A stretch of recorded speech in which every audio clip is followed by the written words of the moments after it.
Here we go. Today we are going to talk about email deliverability, and we're going to put this conversation to bed once and for all. Now, who is the most important player in the game? Is it us? No, it's not us. We don't have control over what goes into the inbox and what doesn't. Is it these guys? No, actually, they don't have control over what goes into the inbox. Who has control? It's these guys. Gmail and Apple Mail and Microsoft ultimately are the ones that make the decision about where your email goes, okay? So if you want to figure out how to get your email in the inbox, you have to please these guys, okay? That is the goal as marketers using email. Now, how do you please these guys? Well, you please these guys because that's their goal. These guys' goal is to make sure their customers are happy. How do you do that? Is to make sure that you help them make their customers happy. All right, so we're going to talk about this in more detail because these guys have a big problem. What they have is a bunch of mail coming through the door from people like y'all. And what they need to do is they need to make sure that every single individual email is sorted and filtered correctly, right? They've got to make sure that the email that's good email goes into the inboxes and the bad email goes into the spam folders. Now that is a big challenge. So we got to start by asking ourselves, what is good email versus bad email? What is spam really? Well, you could say that spam is email that does not comply with the CAN-SPAM Act of 1995 or whatever the hell it was. But you would be wrong because if these guys put all the mail that complies with the CAN-SPAM Act into these guys' inboxes, these guys would be super pissed because a ton of crappy mail actually does comply with the law. And so what these guys would have is inboxes full of garbage, right? And then what do? They leave and they go somewhere else. And so that doesn't actually work. So the definition of spam from a legal perspective has nothing to do with what these guys actually care about. Why? Because it has nothing to do with what these guys care about. So what is it they need to do? Well, at the end of the day, they have to figure out what it is that the recipients care about and actually figure out how to get the good mail in the inbox and the bad mail. So what spam is bad mail. Sorry. Spam is just bad mail. It's in the eye of the beholder. It's anything that these guys think should be in the spam folder is bad mail. And anything that these guys think should be in their inboxes is good mail. And it's these guys' job, this team of PhDs, it's their job to figure that out. And you know what? They've been working on that for quite a long time now. I can't remember when Gmail came out, but I'm going to say it was in the early 2000s. And they have been at it for a long time now. So we're going to talk about the history of how the Googles and the Coxes and the Microsofts and the Yahoos of the world went about tackling their job. Okay? So, back in the day, the first thing they did, they had just this massive stream of email coming in. And they were like, holy crap, what do we do with all this mail? How do we filter good from bad? And they didn't have the kind of technology they have today. Their servers weren't nearly as powerful as they are today. They hadn't had the 10, 15 years, 20 years of teams of PhDs working on this problem. So it was just early days. And they took their first crack at the problem. And the first crack at the problem they took was to just look at the content of the email itself and find words that were common in spammy email, like free or get paid or click here now or whatever it might be, right? And take that take that mail that had those words and put it in the trash and let the other stuff go into the inbox. And you can imagine pretty easily whether that worked or not, right? It didn't work at all. Why didn't it work? Well, because first of all, the word free is not a bad word intrinsically, right? There's a lot of customers and recipients who like free stuff. If it's good free stuff, right? Plus, the word free means a lot of different things. And so filtering by content simply did not work. And the other reason it didn't work is because it just, the bad guys and us all of the mailers figured out that game really quickly, and we just stopped using those words. Or actually, back in the day, you remember we started to use symbols for we'd use dollar signs for S's or whatever it was, and make the word free with other symbols or whatever, and so we would just it was kind of like an arms race of content. It was silly, and it didn't work at all, right? So they figured out that wasn't a good tactic. So then the next thing that they did is they said, well, you know what? Let's start letting our customers complain about the mail. So they put a little button in the inbox that said, "This I don't want this mail. This is spam." And then they would count up the number of spam complaints that they got for any particular mail, and they would go like, okay, well, they would look at where the mail came from. And the mail might come from, a domain name. And they would say, okay, any mail that comes from, yourbusiness.com is no good. And so they would just throw away, if you got too many complaints, they would just throw away the mail that came from a sending domain.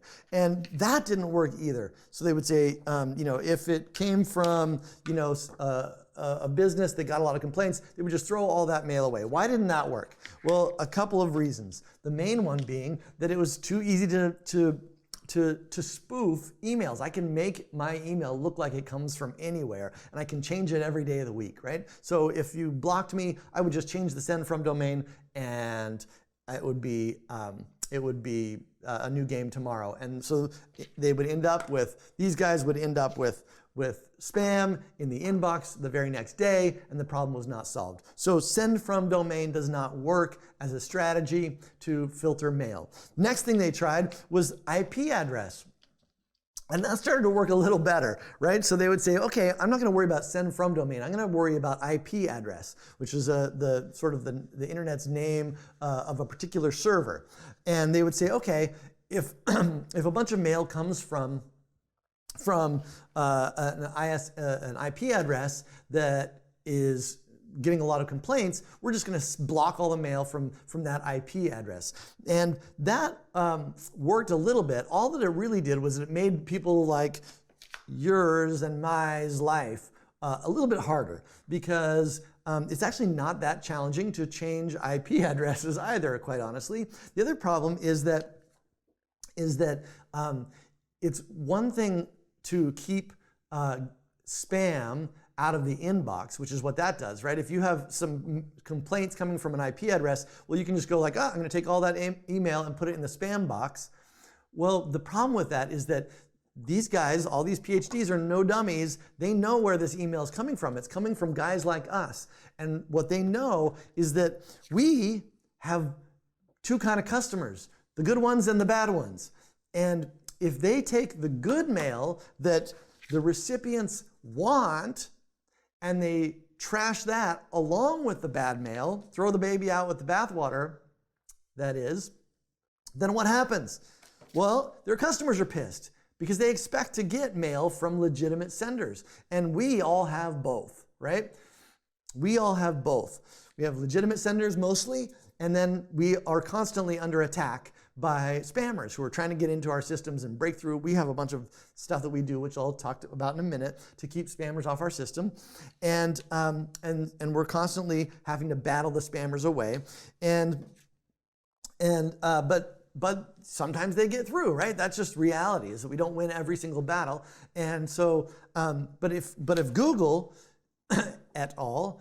Were to just shut us off, or shut MailChimp off, or shut HubSpot off, or any of these SendGrid off as a whole, well then what happens? customers are pissed because of a bunch of the mail that they expected to get is not getting into their inboxes. Okay, so that actually doesn't work that good. It was the best that these guys here could do for quite a long time was content, it was send from domain, it was IP filtering. One of the other things that they would do, let's see, what spam complaints, yeah, I just want to make sure I'm not missing. Oh, another thing they could do is they could look at the mail and just see how, of all the mail that comes in from a particular source, how much of it is bouncing, right? And because while a bounced email doesn't piss any recipient off because there's no recipient there, right? That's why email bounces. What it does tell these guys is that whoever's sending this mail is not managing their list very well. They're sending to people who don't exist. So that's the smell of a bad guy, right? And so that was pretty easy. They could say, like, if your bounce rate's too high, we're not going to accept this mail because you don't smell like a good guy to us. And that works pretty good. The problem with that is that and they still do that. That's a tactic that is still used. The problem with that is that it's really easy to fix your bounce rate, right? All you do is look at who bounced and don't send mail to that person again, right? So a mail should never hard bounce more than once. And in fact, it doesn't. If you use basically any of these systems, if an email hard bounces, we're never sending it to that address again because that would be dumb. So it's not hard for bad guys to fix their bounce rates. So it's not a very effective tactic. It is still something that you got to manage, because if you do make that stupid mistake of sending to a bunch of bad email boxes, you will get punished. But it's too easy to avoid that. That's not a good enough way to separate good mail from bad, right? So another thing that got tried back in the day was blacklists, right? So blacklists were started by people that were not these guys and not these guys. It was another whole group of people. It was a bunch of different people, and they were basically people who thought they would take the spam problem into their own hands. And they said, you know what? Hotmail and AOL are not handling the spam problem, so what we're going to do is we're going to build a service that helps them separate the good from the bad, and then hopefully they will pay us. These guys will pay us to basically do their job for them, right? They'll ask us as the mail comes through the door, is this good mail or bad mail? And we will tell them, and maybe they will pay us some money. And a very, very small number of the blacklist providing companies sort of became successful. But at the end of the day, these guys have more PhDs than the blacklist companies, and they just solve the problem themselves. So blacklists are basically not very effective anymore. Why? Because these guys don't care what they have to say. Nobody asks the blacklists if your mail is good or bad, because they're better at doing it themselves. Now, a few of these companies on here, I won't name names yet, but I can go into it later on. A few of these companies on here just have not gotten their shit together, and they do actually still ask blacklists because they haven't solved their own problem. But that is unusual, and none of the inbox providers on the top 10 here have not handled their own problem. So none of these guys are looking at blacklists to filter their mail, which is why blacklists are not terribly important anymore.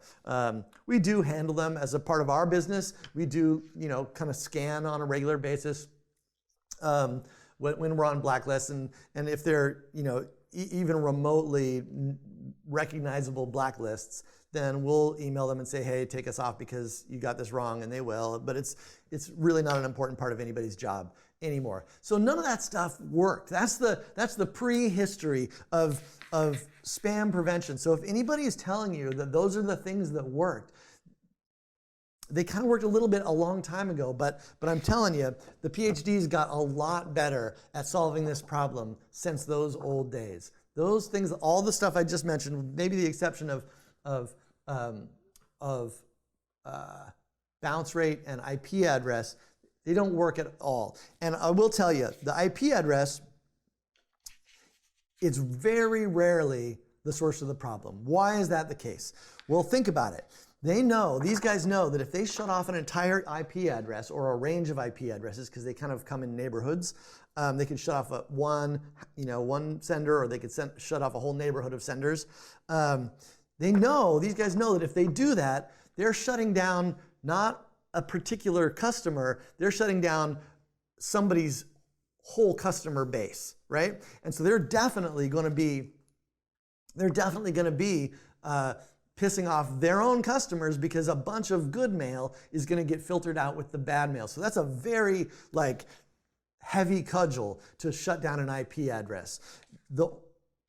If you ever have an IP address shut down by any one of these guys, it's because they've been behaving very badly. Something terrible has happened, and Google has just said, "Look, you guys, they're going to HubSpot or Infusionsoft, or this never happens to Ontraport, but to one of these guys, and they're saying, you guys are behaving but you're letting so much crappy mail out of your servers that we're just not even going to deal with you anymore. We're just shutting your whole neighborhood down." That's a really bad day for somebody like us.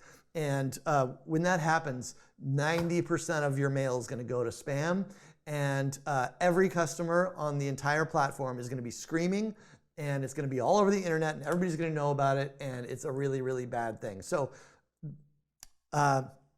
it doesn't happen very much. Reputable email service providers know how to get along with these guys. We do it on a daily basis, not just Ontraport. All these guys, we know how to handle this problem, and if we don't handle our problem, we got a lot of upset customers. So IP address, it is a tool they use, but it's like the nuclear blast of spam filtering techniques, not used very often. Not used very often against ISPs. If you have your own private, IP address and you're a bad guy, they'll be happy to knock you right off the internet, right? So that's one thing that they do. But in general, that stuff is old school. It doesn't really do the job. So these guys realized for a while there that we've got all these tools, we're trying to filter the mail, but it's not really working. Well, how do we know? Because our customers are pissed. They're getting a bunch of spam in their inboxes, and they're getting a bunch of good mail in their spam boxes. What do we do? And so the team of PhDs sat back, and they said to themselves, we got to fix this problem. We're PhDs after all. We should be able to come up with a solution. And so they said to themselves, well, what is it that people really want? What really matters? How can we really tell the difference between the mail that people want and the mail that people don't want? And they said to themselves, well, what is it that people do with mail that they want that they don't do with mail that they don't want, right? And they said, well, there's an obvious answer to that question, right? The mail that you want, you open it and you read it and you click on it, right? You spend time scrolling down it because you're reading it.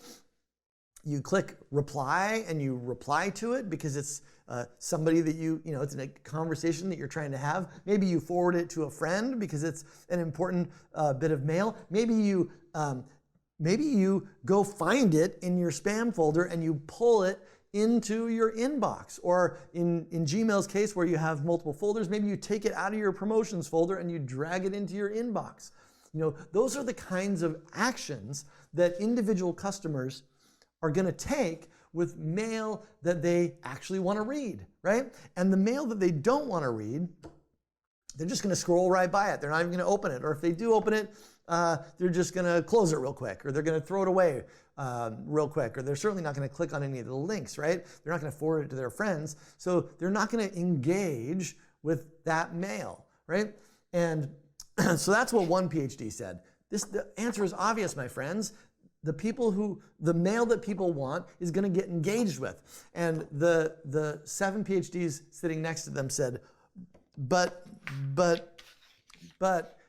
imagine the amount of server power that it's going to take to measure all of those activities and judge these emails based on the activity of a billion users.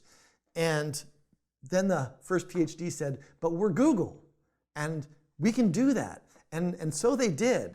So what Google began to do was to track on a user-by-user basis the engagement that every user has with your mail, and they began to create this massive set of data.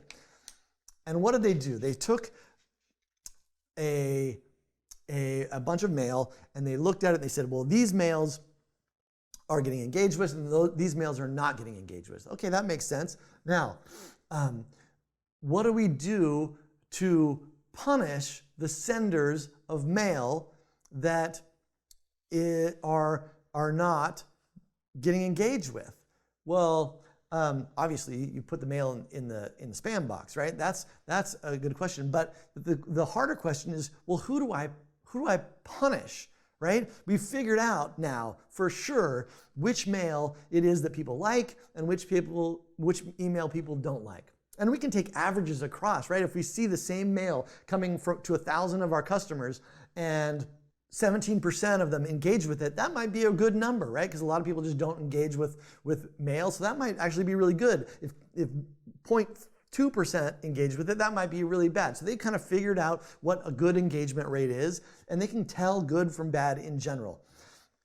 In fact, in the recent years, Google has gotten to the point where they actually create individual filters for each particular user. So they don't just look at groups like that. They look at an individual user's inbox and they say, well, this is the kind of mail that this particular user likes. So we're going to filter their mail according to their wishes. And this other user has different preferences. They kind of like these sorts of things. And so we're going to filter their mail according to their preferences. But that's a relatively recent phenomenon. In general, definitely mail is getting filtered based on the engagement of a group with a stream of mail. So they go, now Google has an answer to the first question. What is good mail and what is bad mail? They can separate that real easily. And they can put the bad mail in the spam. The question though is how do they stop it from coming? Who do they punish, right? Do they punish the IP address? No, we've already talked about that, right? That doesn't work. Do they punish the sending domain? No, that doesn't work. You can just change your sending domain tomorrow. I can figure out. Do they punish us, the email service provider? No, actually, they don't punish us. Not unless we send a ton of bad mail, in which case they punish us very harshly. So we're very careful not to ever let that happen. So what did they figure out? They figured out a new thing, and what they figured out is that one way that we can punish the senders of bad mail is by looking into the mail and figuring out the domains that the mail itself is promoting, right? Because if I'm trying to say I am, SantaBarbaraCupcakes.com, and I just like to send spam. I bought a list of people who live in Santa Barbara, and I'm just going to send out cupcake advertisements to them all day long. Well, Google could say, okay, we're shutting down that IP address, but then they've pissed off a bunch of other customers because they're not getting email that their customers want. They could shut down the domain name that is like, cupcakeemail.com, but that doesn't work because tomorrow I'm going to change it to cupcakeemails.com. That's the send from domain. What they decided to do is they look in the email, and the email always says something like, go to SantaBarbaraCupcakes.com and buy some cupcakes, right? And they realized that no matter where the email comes from, because look, you guys can even change ISPs. You can, if you don't like how we deliver your email, you could go to MailChimp or you could go somewhere else. So the IP address, the place it's coming from, doesn't actually work. What does work though is the place you're sending traffic to, right? They can go SantaBarbaraCupcakes.com. Every time we get an email from wherever it comes from that advertises SantaBarbaraCupcakes.com, people don't want that email, right? They're a terrible sender. So we're going to actually take that domain, the domain you're sending to, and we're going to trash all the email that promotes that domain. Okay? And that, my friends, is a very effective way of messing you up, because it's a big hassle to change your website every day, right? If Google decides that we're not sending any more, putting any more email in the inbox that promotes SantaBarbaraCupcakes.com, well, shoot, what are you going to do? You got to change your website, right? You got to literally change your domain. Well, that screws your whole life up. That ruins your advertising account. That ruins your SEO. You got to like start your business over, right? So everybody cares about their domain, right? I'm not going to mess with the reputation of my SantaBarbaraCupcakes.com domain. And if Google is going to punish me based on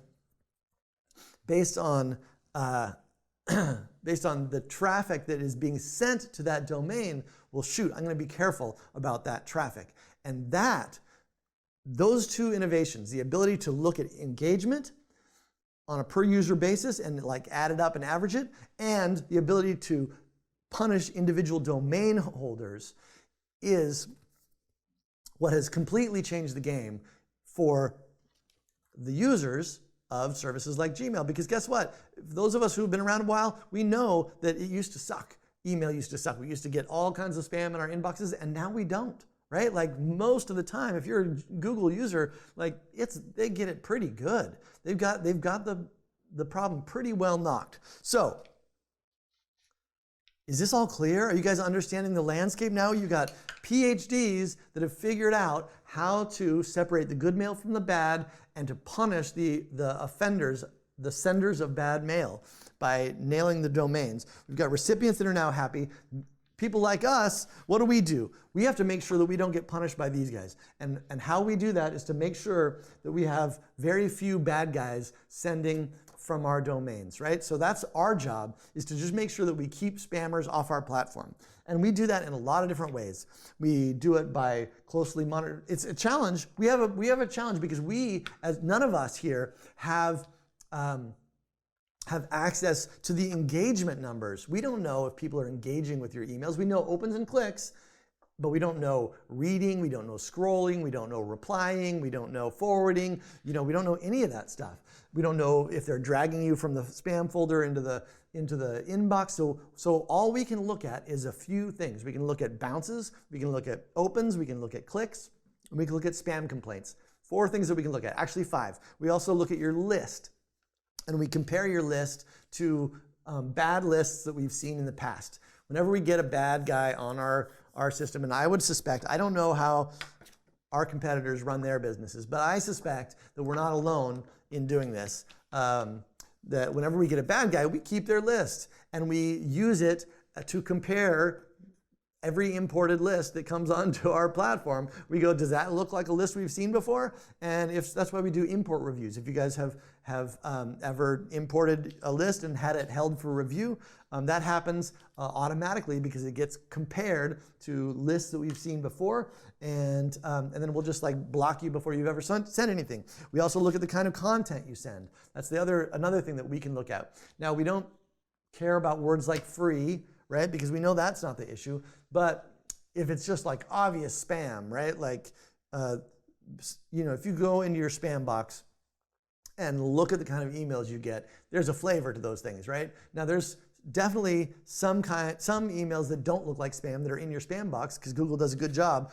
of making sure that people don't get emails they don't want. But in general, like the really bad spam, you can just look at it and see that this is gross. We're not sending this stuff. So we make sure we don't send the gross stuff. We don't send to bad lists that we've seen before. We don't send to anybody that gets a lot of bounces or a lot of complaints. And that's about all. And then we have to obviously make sure that everybody's, our servers are authenticated and our technology is straight. But that's about all we have to do to make sure that Google doesn't come down on us with a freaking hammer. So if you think that it's anybody on here's fault that you're not getting your emails delivered, I'm going to suggest that you're probably not right, unless somebody has a disaster. If there's somebody on this list that maybe is having 80-90% of their emails sent to spam, then that means that Google came down like a hammer. But the reputable companies, that's not happening to us. So now,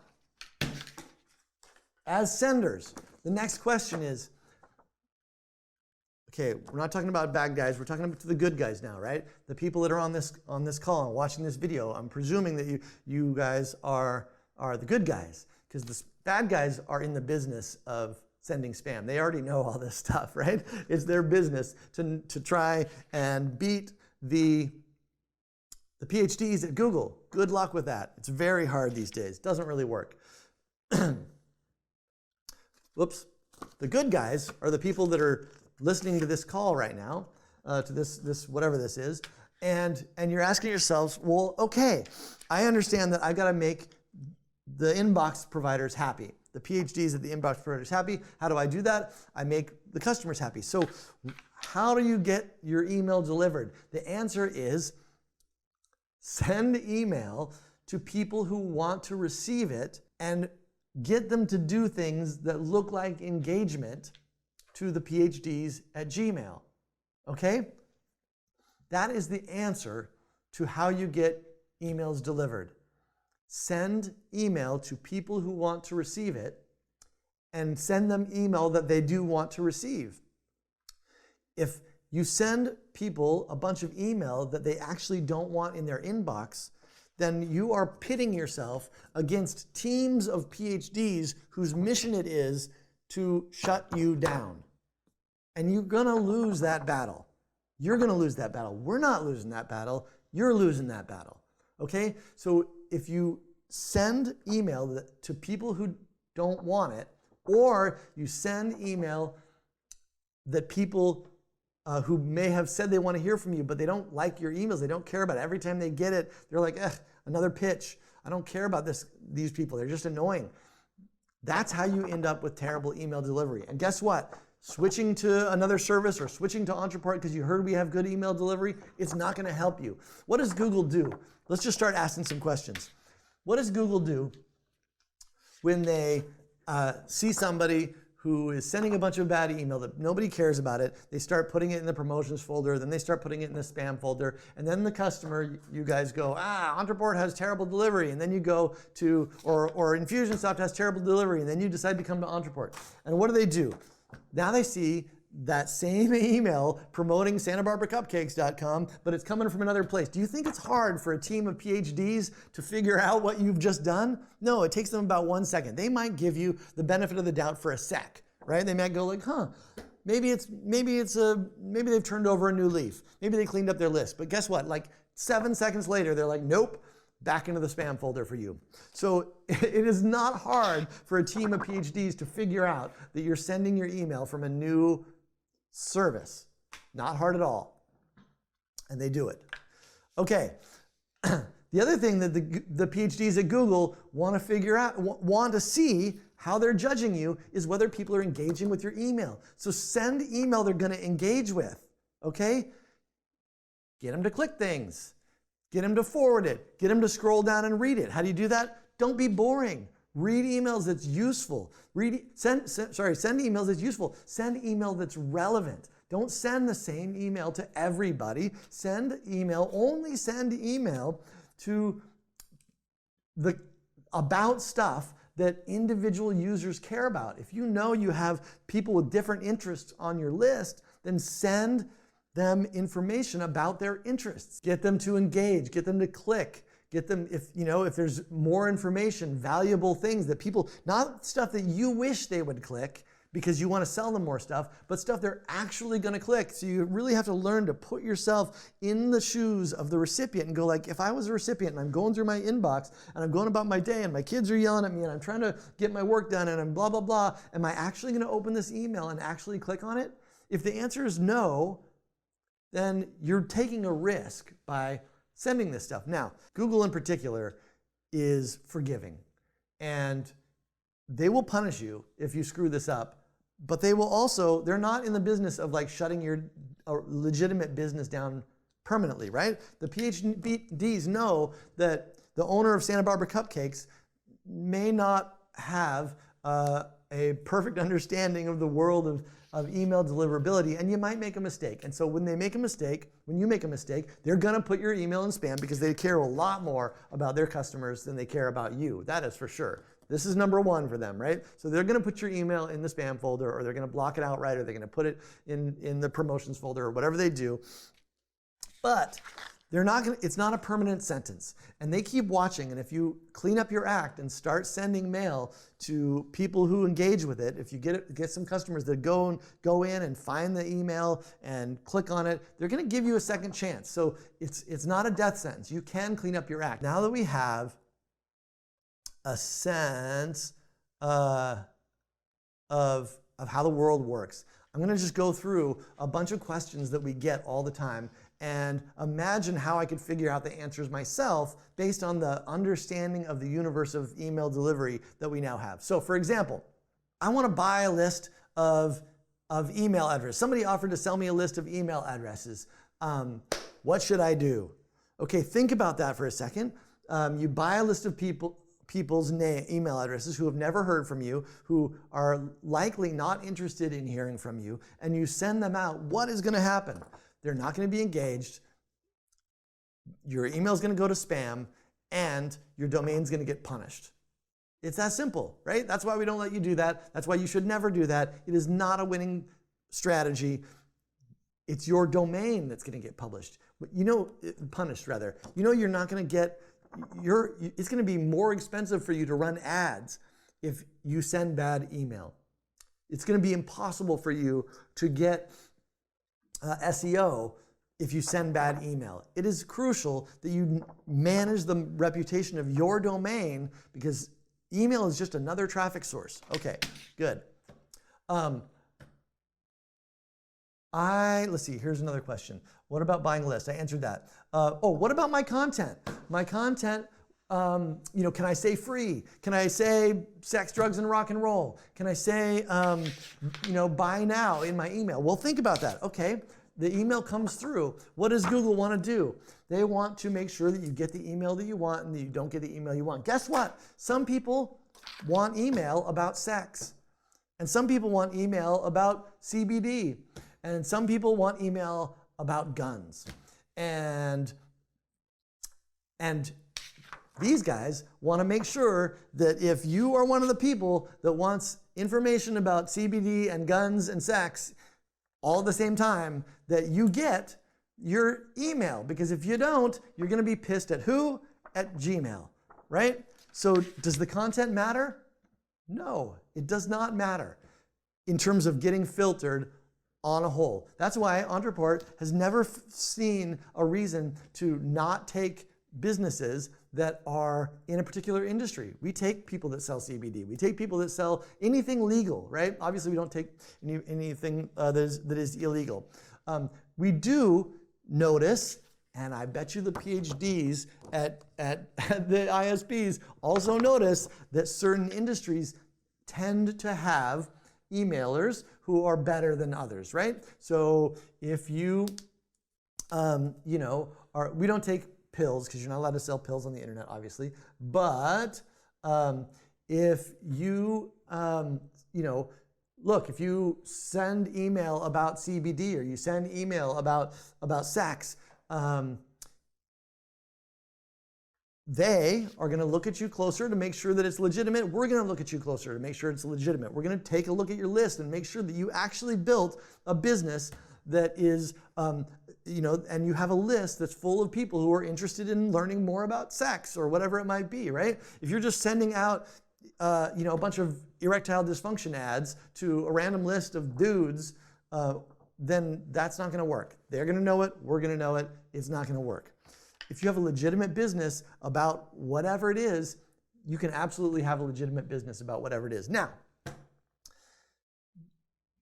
Google has created this thing called the promotions folder, and they try to organize their users' email as a service. They help them separate promotions from personal emails, from inbox emails. And so they may go like, well, this is obviously a promotion because it is a promotion. And they're going to take that and move that into the promotions folder. Is that a death sentence? I don't think so. But our experience is that the moving of an email from the inbox to the promotions folder largely has to do with the content. So if you're getting put in the promotions folder, it's because Google has figured out that your email looks like a promotion or maybe that all your emails look like promotions, and they're just going to start sticking you over there. If you send an email that doesn't look like a promotion, then they won't put you in there. So that's pretty much the extent of content filtering that happens anymore. All right, next. What about, let's see, should I remove people from my list who are not engaged? Like sometimes you'll call our people up and you'll say, my emails aren't getting delivered, and our team might tell you, run a re-engagement campaign. That might be a re-engagement campaign. That is a series of emails that says, hey, if you don't click on an email right now, I'm going to take you off my list. And then you do. You take everybody off the list that didn't engage, or people who haven't clicked on anything or visited your website in 90 days or 180 days, whatever it might be. You just remove the unengaged people from your list. Would that be a good idea for email deliverability? Yes, absolutely. That is going to make your email deliverability better. You do, as a business owner, have to weigh that against whether it's going to make your business better. Because if it decimates your list by 90%, which it can do, then you may sacrifice overall success, overall sales, in exchange for hyper great email delivery to a tiny fraction of your list. So personally, I would consider a re-engagement campaign to be a very aggressive, deep cleaning of your list. And it's not something I would do unless I have basically tried everything else, right? So I would make sure that I'm sending relevant emails to people who care about it. I make sure that I'm writing in a way that's compelling and makes people want to read it. I make sure that what I'm asking them to do is something they actually want to do. I'm asking them to click on valuable content and information. And if all that doesn't work and I can't get these people to engage, then okay, what good are they, right? Then fine, it's time to clean up your list, start over, and start with the people who are really engaged. And is your email delivery going to go up when you do that? Hell yes, it's going to go up really fast, because these are people that are known to be engaged. And what are they looking for? Engagement. So yes, it will work, but be careful. There's a bunch of people who don't click on emails and then are going to eventually buy, right? So I would consider that to be a strategy of last resort. Okay, what about affiliate marketing? Why does Ontraport allow affiliate marketing and other companies don't? Well, I would suggest that this is a lot like, accepting content about CBD. It's in and of itself totally fine, and it tends to be that people who run big affiliate programs are less scrupulous about their list management practices than the rest of us, right? So Ontraport, we run an affiliate program, as you know, tell your friends, get paid. We never have a problem with our affiliates because we don't have like professional affiliates who are like blasting our domain name out to their lists of people who don't care about Ontraport, right? What we have is our customers who are telling their friends, right? And they're like, hey, you should probably check out Ontraport. And the friend is like, cool, thanks, click. So in that scenario, Ontraport is not getting dinged for having affiliates. Now, what happens if you go out and you as a professional, you go find a professional affiliate who's got a list of 1 million names, and you convince them to promote your launch. And you're like, yes, I got this guy to promote my launch, 1 million emails going out to people who have never heard from me. And he sends it out. And what is in that guy's email out to 1 million people that have never heard from you? A link to your website. And guess what happens when he does that? Is his email going to get filtered? Yes. But who gets punished? You. You're going to get punished because your domain name was advertised in that email. And Google says, you know what? All this crappy email that is advertising your domain nobody wants it. And so we're just going to stop delivering email to the inbox for any email that advertises that domain. So can your affiliates affect your inbox delivery? Hell yes. That happens all the time. Don't screw this up. Don't work with affiliates who are going to send email to people who don't care about you. It does not work. It will hurt you. That happens all the time. What about changing email service providers? I've had it with Ontraport. I'm going to Infusionsoft. Is that going to work? No. Did we figure that out already? Yes. Can Google tell that you moved? Yes, that's easy. It doesn't even take a PhD, maybe a master's at the most. It takes 1 second for them to go like, this same stream of mail is now coming from over here. Shut down. Not a problem. What else? What about Cox, MSN, Outlook, all these guys? This isn't, whoops, not that. This is a worthwhile question because, as I said before, there's a reason that Gmail has the PhD cap.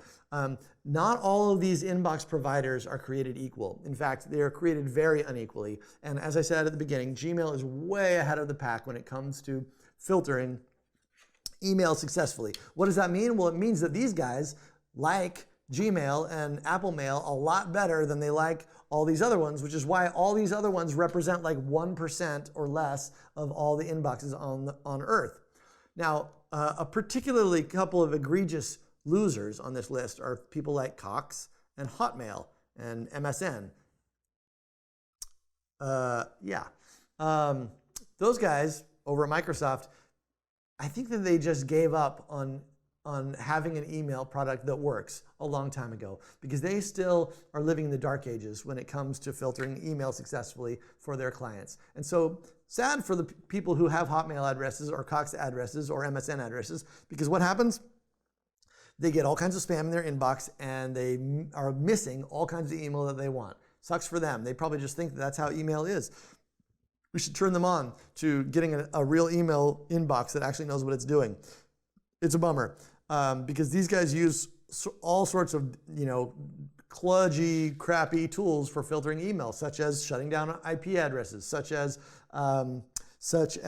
using blacklists, third-party blacklist filters. It's silly. So unless you have a bunch of people that are like Hotmail, MSN, Cox, maybe there's a few others on your list, I would pretty much not worry about them because they literally don't even come up on the top 10, and they don't come up on the top 10. And number 10 here is 1% of all inboxes. So it's going to be a small fraction of your list, fortunately, because it's very challenging. So our experience dealing with, MSN is that it's just like hot and cold. Some days they accept our mail, some days they don't. And it's like, what? We have tons of people who are sending your customers mail that they want, and they're like, yeah, we don't know what to do about it. Sorry. Today you can send it, tomorrow you can't. What do you do? Same problem everywhere. It's not just us. Okay. How do I know if I have delivery issues? Well, that's a good question. How do I know? The way you know if you have delivery issues is by running a seed list test. What's a seed list test? A seed list test is basically a big list of email addresses that are not real people, but they're inbox addresses. It's like random not person 1 at gmail.com and random not person 2 at gmail.com and random person 1 at cox.com and random person 1 at yahoo.com, and you have like 1,000 of those fake inboxes that somebody created. We use a service called 250OK, and they created these inboxes, and they will let you mail to those inboxes, and they have little robots that then go check the email to see if it showed up, and that's basically how that works. And it'll tell you whether your email is getting blocked outright, whether it's going into the spam folder, or whether it's going into the inbox. There's some pluses and minuses to using those services. In general, it's probably not something I'd worry about if you're not a relatively heavy mailer. Say you don't send more than, I don't know, man, tens of thousands of emails a month. If you're not sending tens of thousands of emails a month, I probably wouldn't worry too much about it. Certainly not on a regular basis.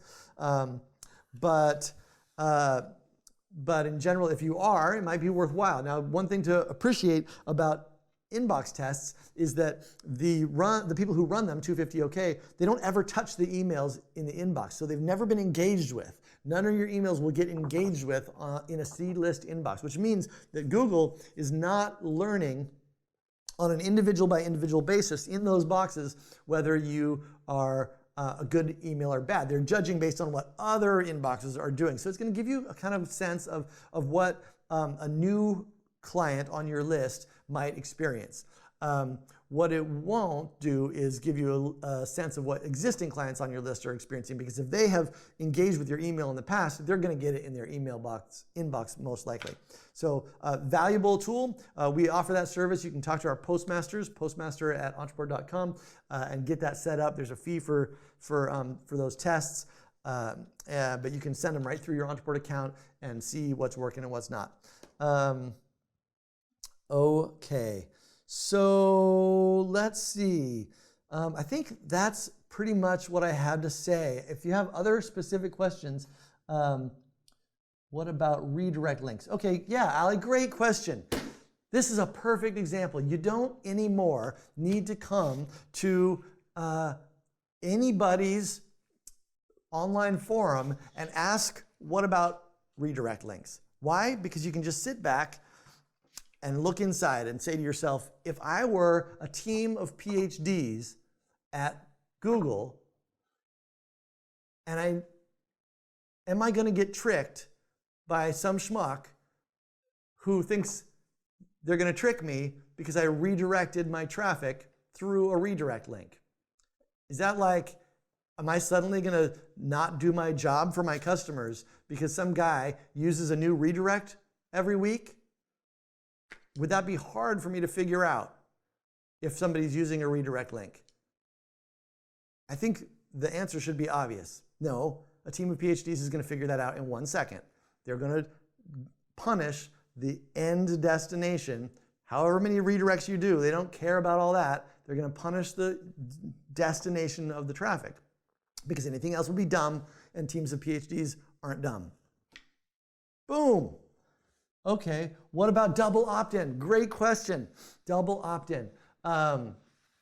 Should I run a double opt-in campaign? Okay, what does double opt-in do? Think about that. What is the point of double opting in?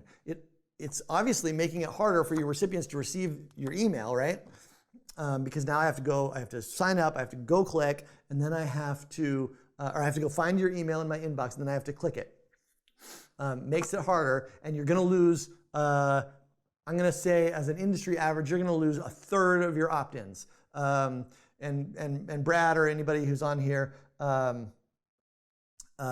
you can correct me if you think that's wrong, but I think that's probably about right. About 1/3 of your opt-ins will never opt in, and you just will lose them. So what does that mean for you? It means that, well, you're definitely filtering out people that are not like really committed to getting your email because they didn't go look for it and click on it. The other thing you're filtering out is spam submissions, right? So because I could go to your website and fill out a bunch of nonsense email addresses, right? And I could get you to send email to a bunch of nonsense email addresses that have never heard of you and don't care about you. And thereby I might ruin your email delivery. I think that doesn't happen all that much. What I think that double opt-in is good for is to make sure that at the outset you're getting people that are really engaged from day one. It's particularly good because they get an email from you, and what do they have to do? They have to click it. And now you've got that first click. That's going to help your inbox delivery because you've engaged with your recipients have engaged with your email. Now, one thing I will say is that as Ontraport users, you have an advantage over basically every other one of the turkeys on this list, and that is that we have a setting that I think that none of the others have, and that is we have a setting called double opt-in optional. And what that means is that we will send that double opt-in email that says, hey, click here to confirm, but if they don't click it, we're going to email them anyway, as if you didn't do double opt-in at all. We're going to let you continue to email them in the future. So it's not going to be double opt-in required. It's going to be double opt-in optional. What does that mean? It means you're going to get a bunch of people who do click that link because they've been trained to do that by every customer on MailChimp because they require that. But you're also going to get to email the people who don't click that link, which might be good because you're going to get a bunch of clicks, but you're also not going to lose 1/3 of your list. That's why we built that feature. We thought it would be cool. It is cool. Think about using that. All right. Do we have any other questions that I'm missing. I feel like I'm seeing answers here to questions from Brad that I'm not seeing the questions of. So I feel like I'm not seeing all the comments, but hopefully we've gone way over time here. This has not been a quick rant, but hopefully now, an hour and 12 minutes in, you now have the understanding that it takes to sort of answer your own questions about what's going to work. The question you should ask is, what is a team of PhDs going to do about this email program that I'm running? And do these people want to engage with my emails? It all comes down to that. It all comes down to the PhDs and the recipients. Make sure these guys are seeing what they want to see.